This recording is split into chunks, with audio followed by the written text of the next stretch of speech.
Now, I'd imagine that a majority of you guys who are watching this video have some kind of pre-sparring routine or ritual. But I also suspect that there's probably a majority of you who don't.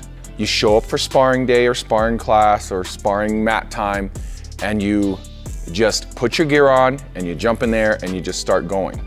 I'm assuming this is the case because the majority of my students do the exact same thing.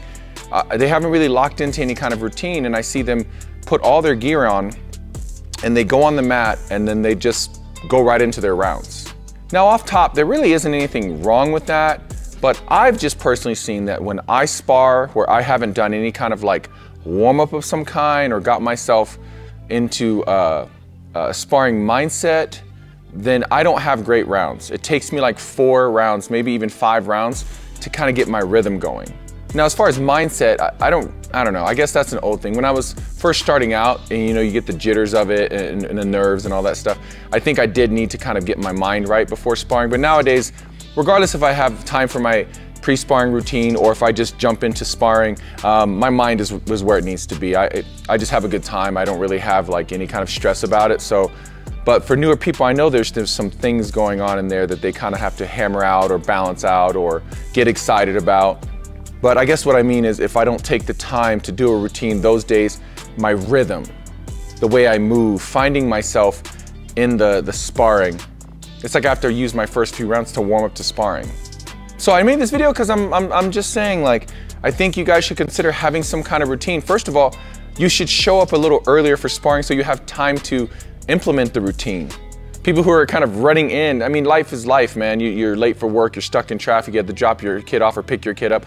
Whatever the case, I get that you're probably running late, but maybe take some time off to the side to get your routine settled before jumping right into sparring. I see people who run late, and you know those memes that they have where people are running through the parking lot putting their headgear on. It almost looks like that. They come in, they slip their shoes off, and they're like sliding right into their gear and jumping right into sparring.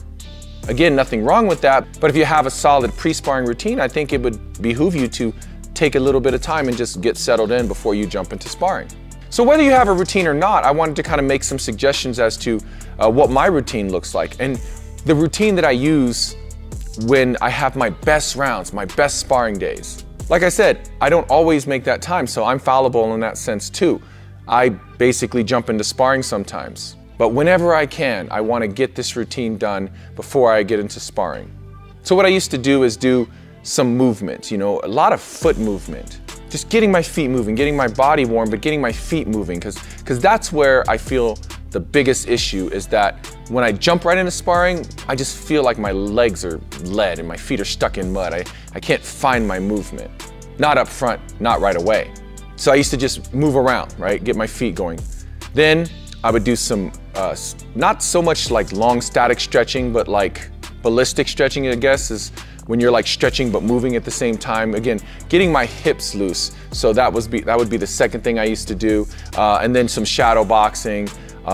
Sometimes I'd hit the bag, and then I'd feel primed and ready for some sparring rounds. Now the routine has become a little more regimented recently, and this is through just playing with different things before sparring sessions and finding what really has brought the best out of me during those sessions. I was talking to one of my students, and she's a fighter as well, and we were talking about our pre-sparring, and she always jumps rope, and I would see her skipping rope before sparring, and she was saying how she felt like it really got her feet moving. Now I was already doing things to move my feet, like quick foot movement, like football practice or basketball practice, or like jumping jacks, stuff like that. I don't know why I didn't think about that, jumping rope beforehand. It's a great way to get your feet moving. It's a great way to warm yourself up, get your muscles and everything firing. So I started doing that. Not a long time, guys. Just skipping rope for a little bit, maybe a minute or two. You got your Achilles and your calves and then up through your legs kind of warmed up. Your forearms get warmed up. So now that's number one.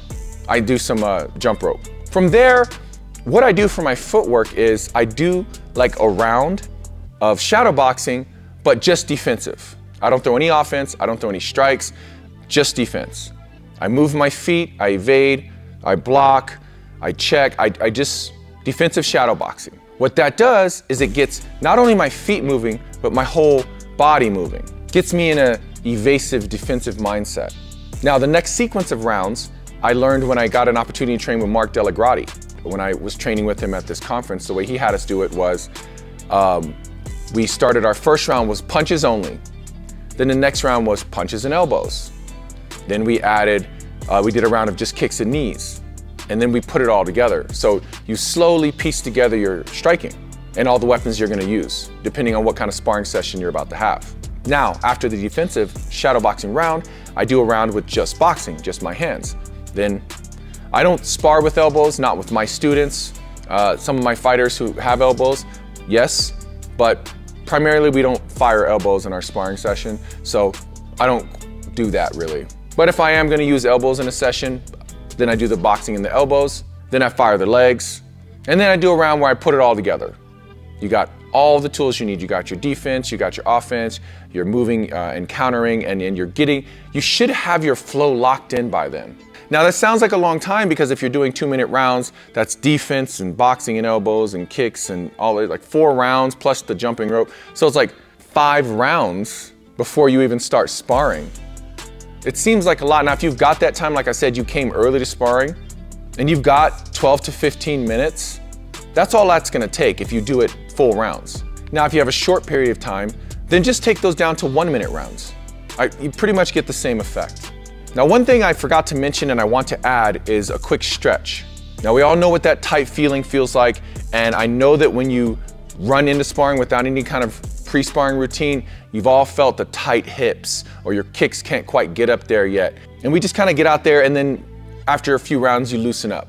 I'd like to go into my sparring sessions loose and strong at the same time.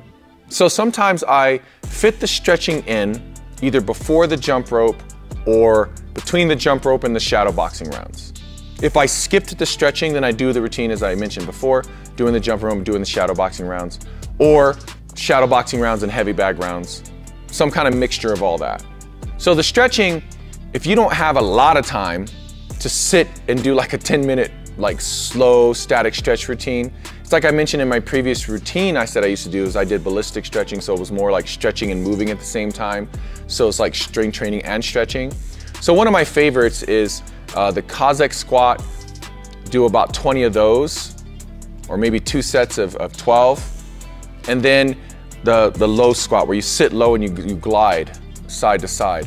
If I don't have time for a lot of stretches, those 2 movements seem to open me up just right. Outside of that, you know, just warm up your hip flexors by picking your knees up and doing some of that balancing that Crew Daniel and I spoke about in a previous video.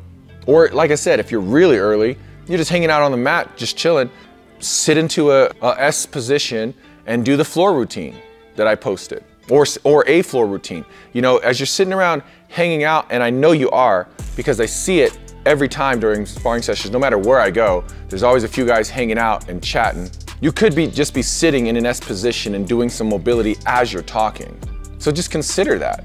Again, if you are running late, then just slap together a condensed version of any of those things. Whatever you think will benefit you most. If you're not feeling tight, maybe you don't need the stretching. If you are feeling tight, you definitely need the stretching. But I'd say that you definitely need to get your flow going. And I don't know of another way or a more beneficial way than shadow boxing. Hitting the bag is great, and that's another way to do it. But shadow boxing is unmatched for me. We have a motto in my gym, and my students, we all talk about it, we just say shadow box everywhere.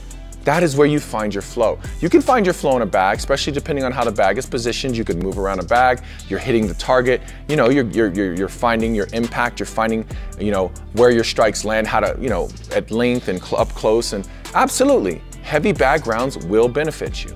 And if you do like us and you try to maintain a light sparring environment to get more technical sparring, then yeah, hitting a heavy bag and getting all that like aggression, if you have any, just getting that out of your system, or just kind of wailing on the bag a bit and just getting some of that high impact out of you to kind of slow things down during the sparring rounds. That's an option as well. But the shadow boxing gets you moving in open space. It just gets your movement better. That's just my opinion. That's just how I feel about it. I just like to get my flow locked in before I start sparring an opponent. So I know this is different. I really wasn't even sure if I should make this video because I didn't really know if anyone cared, and I didn't know what kind of routine, if people really did believe in having like a pre-sparring routine, or if people believe that they were better off just coming into their gym, slapping their gear on and jumping on the mat and doing their sparring. I don't know if you remember, but I mentioned that when I do those sparring sessions cold where I don't do a pre-sparring routine, it takes me about 4 to 5 rounds to kind of get my flow locked in. Then when I explained what my routine is, it kind of ended up being what? 4 or 5 rounds. So either way, man, for me, it takes me 10 to 15 minutes to kind of get into that groove. So I just take the time. Now, that's not always, guys. Sometimes I'm late to sparring, like really late, and I just jump in, or sometimes I'm just being lazy and I just jump in. And I'm telling you, I always feel the difference. So if you want, like all of the videos that we make, try a few of those things out. See if it changes your sparring at all, if it benefits you, if it doesn't. I mean, there's no harm. You can only get better. I would imagine it won't make you any worse. And I hope it benefits you. As always, guys, thank you for watching the video. We appreciate the support. And please be sure to like and subscribe, and we'll see you in the next video.